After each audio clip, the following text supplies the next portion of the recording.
With city developers की खास पेशकश। जहांगीर पीर दरगाह से 2 किलोमीटर पहले आबादी के बीचों बीच वेंचर 6,000 रुपए पर स्क्वायर यार्ड, नकद या आसान अकसाद पर। MNC कंपनीज जैसे Natco Pharma, Johnson and Johnson, PNG, LV Prasad Eye Institute के करीब, शमशाबाद एयरपोर्ट से कुछ ही दूरी पर गेटेड कम्युनिटी।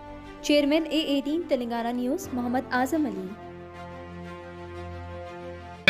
ये देखा कि एक NCERT की 6 क्लास की किताब में बच्चों को सिखाया जा रहा है कि इस दुनिया में सबसे ईवल यानी सबसे खराब शख्स 4 लोगों की फोटो डाली गई, जिसमें ईरान के आयतुल्लाह खुमैनी की फोटो डाल दी गई और उसमें लिखा गया कि इस शख्स ने उन लोगों को कत्ल कर दिया जो अल्लाह को नहीं मानते थे।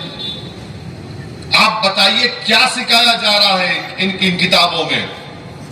अगर मौजूदा दुनिया में सबसे ईवल पर्सन कोई है, उसका नाम बेंजामिन नेतन्याहू है, जिसने 3,000 फलस्तीनियों का कत्लेआम किया, जिसमें 16,000 मासूम बच्चे मारे गए, 10,000 खवातीन मारी गई, 12 लाख लोग बेघर हो गए, वहां पर 50,000 खवातीन प्रेग्नेंट है, एक अस्पताल बाकी नहीं है, भूख से मर रहे फलस्तीनी, और निसाब में लिखा जा रहा है खुमैनी का नाम।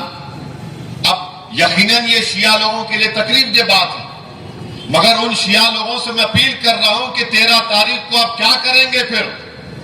बल्कि मैं लद्दाख के उन शियाओं से कह रहा हूं कि देखो ये क्या हो रहा है। लखनऊ के जो जिम्मेदार हैं अहले तशी हजरात, उनसे कह रहा हूं बताओ आप क्या करेंगे। और इसमें कई लोग जो RSS ने तंजीम बनाई मुस्लिम राष्ट्रीय मंच, उसमें झक मरा रहे हैं।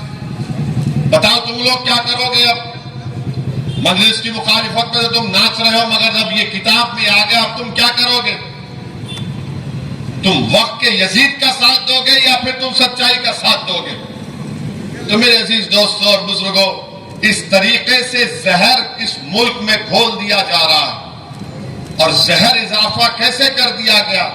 10 साल में बीजेपी ने जहां जिस रियासत में बीजेपी की सरकार है, वहां पर कोई मजहब तब्दील नहीं कर सकता जब तक कि कलेक्टर को आप लिख के नहीं देंगे कि क्यों आप रिलीजियस कन्वर्जन करना चाह रहे।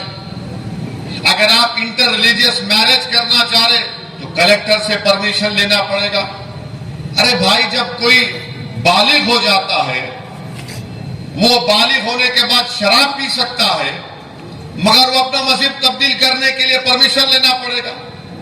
यानी मोदी जी बोल रहे कि तुम्हारे को कुत्ते का पेशाब पीना तो पी लो, और मजहब तब्दील करना तो मेरे पास आओ। आप बताइए ये देश कहां पे जा रहा है?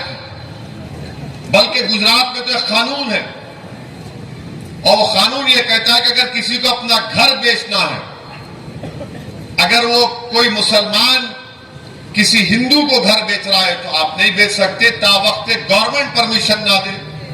और वैसा हिंदू अगर किसी मुसलमान को बेचना चाह रहा, नहीं बेच सकते आप। डिस्टर्ब एरियाज एक्ट का कानून है, CAA का कानून बना दिया।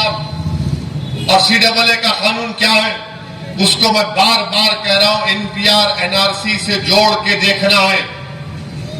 और NPR NRC जब होगा, यहां पर NPR होगा तो एक नामों की लिस्ट